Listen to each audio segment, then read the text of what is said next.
Thanks for joining us for this video of our trip to San Miguel Island in the Azores. If there's one message I leave with you, it's go. You won't be sorry. San Miguel Island is about 40 miles by 10 miles and is the most beautiful place I've ever visited. Its lush greenery, a dozen or more picturesque small towns, multiple semi-active volcanoes, surrounded by the Atlantic Ocean, make it a special place to be explored. We stayed in the largest city of Ponta Degada. We arrived early Sunday after a non-stop flight from New York. Our hotel, Marina Atlantico, was most accommodating to all early arrivals. We relaxed with a hotel breakfast buffet and then, like fellow travelers, rested. By late morning, we went for a walk to explore a bit of the town. It's a small European town of 67,000, a miniature Lisbon or Porto.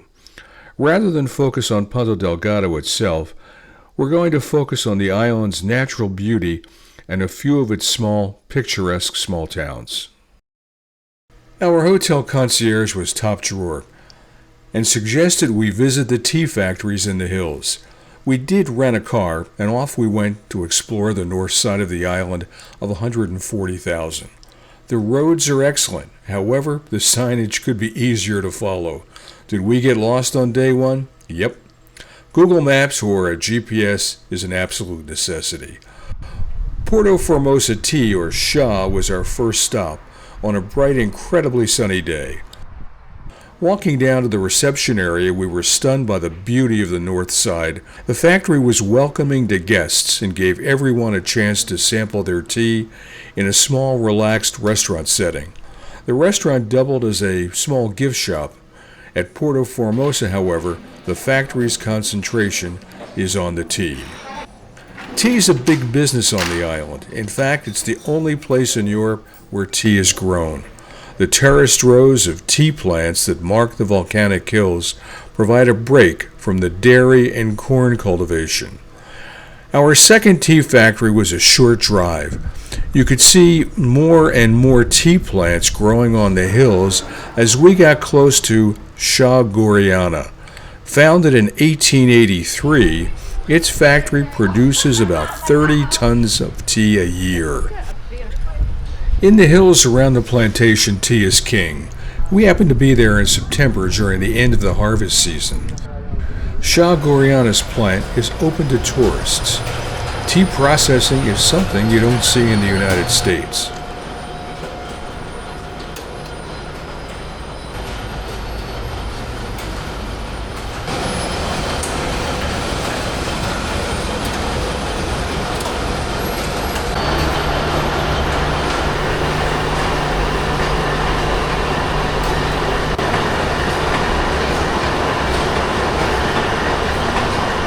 Most interesting was a table where women picked tea stems, a tedious job but one that has to be done to maintain a high-quality product.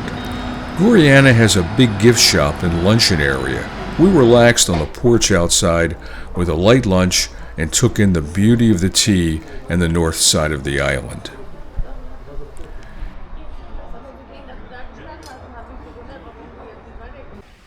Our next suggested stop took us higher into the hills, created by exploding volcanoes that created the Azores thousands of years ago.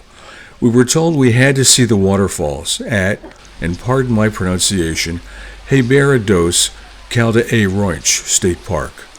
We had seen waterfalls at home, so we were a bit blasé as we round through the curvy, hilly roads. As we got closer, however, we could see that the state park was truly remarkable. The concierge was right. It's a must-see. Yes, it's a bit of a walk, but it's really worth the effort. Looking down from the parking area, the view was breathtaking. The natural park was cut into a swale, showcasing the natural topography with waterfalls on both sides of the road. Beautiful.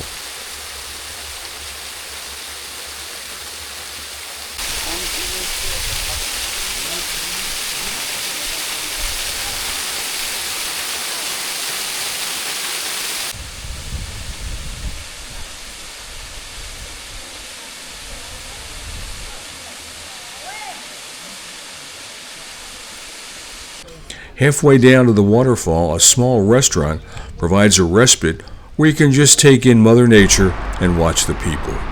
As you can see, it's a natural wonder.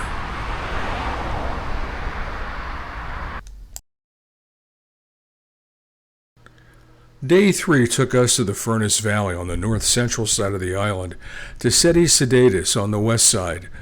The Furnace Caldera today is in a lake with two parts, one green, the other blue. Furnace is a small town of about 1,500, located about 30 miles from Ponta Degada. The area's dormant volcanic crater last erupted in 1630, but today you can feel, see, and smell the geothermal activity all around in the form of boiling, steaming thermal pools. Area restaurants rent these pools where they bring pots of stews. The pots go into a hole and boil for 4 to 6 hours in this geothermal heat. The casado stew, as it's called, is an island exclusive. Chefs also use the mineral waters in several recipes for cheese, pastries, and bread. Needless to say, Furnace attracts a lot of visitors, but the town has plenty of parking for everyone. The town of Furnace is built for visitors. There's plenty of parking, wide, very walkable streets, and well-maintained homes and businesses. Granted, it's not New York City or Los Angeles, but it does have a natural spring water source, although its taste is not the best.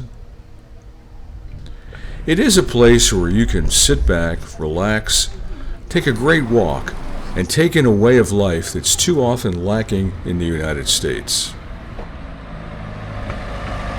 Even so, you're going to find plenty of restaurants and cafes and small businesses to hang out in.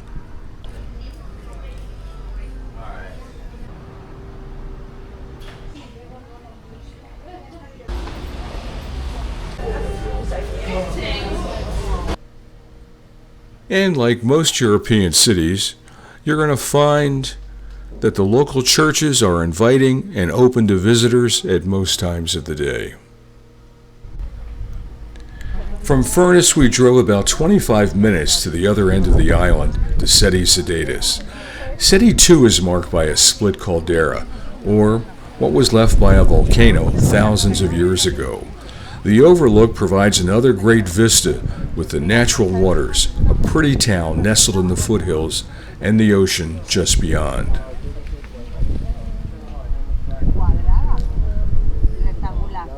These yellow flowers are Kahili ginger lilies that grow wild. They add a nice colorful touch throughout the island, although we were told they're invasive. You won't find speedboats or jet skis in the caldera. You will find plenty of canoes and kayaks, even on a windy day. It's a big-time activity among visitors and residents alike.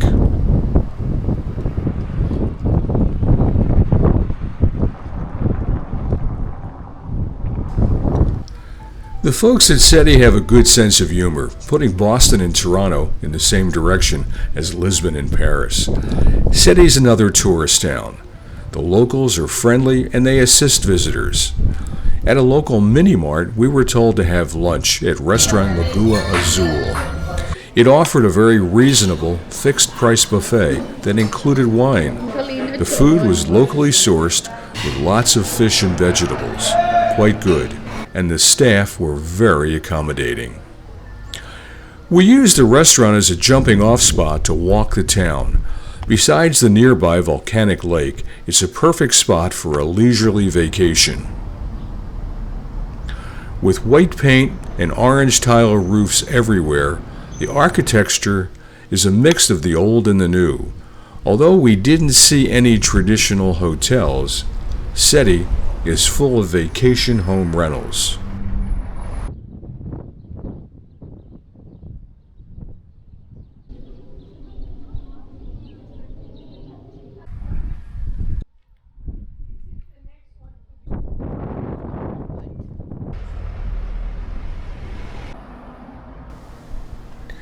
It also has a historic church that is a focal point for the community.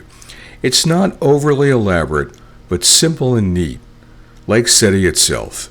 The small shrine to the Virgin Mary demonstrates the strong religious ties in the community. On our last full day on San Miguel Island, we visited a 100-year-old pineapple plantation.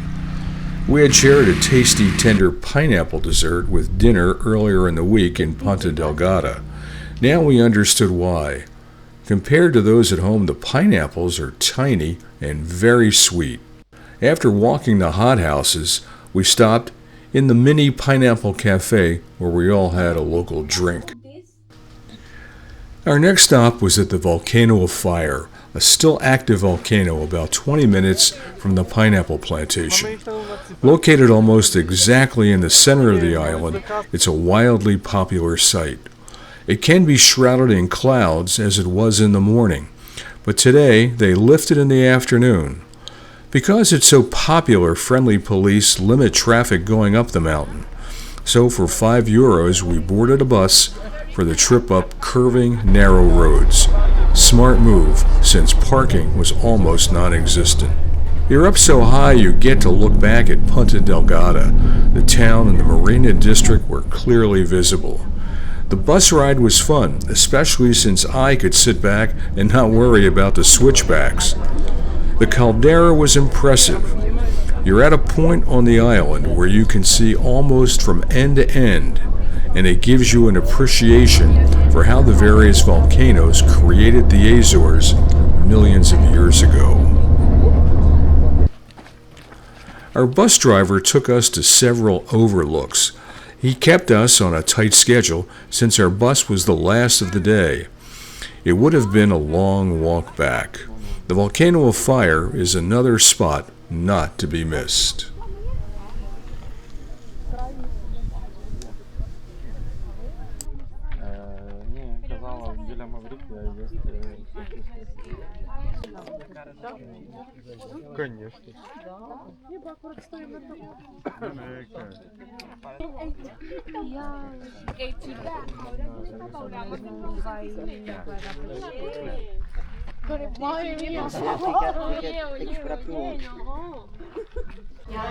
Back in Ponta Degada, our final stop was at the local yacht club. As a recreational sailor, I had to compare it with what we have at home. Impressive. Next visit, I'll spend more time there. That brought our whirlwind visit to an end. The next day, home. Again, I leave you with one overarching message. Visit the Azores. You will not be sorry.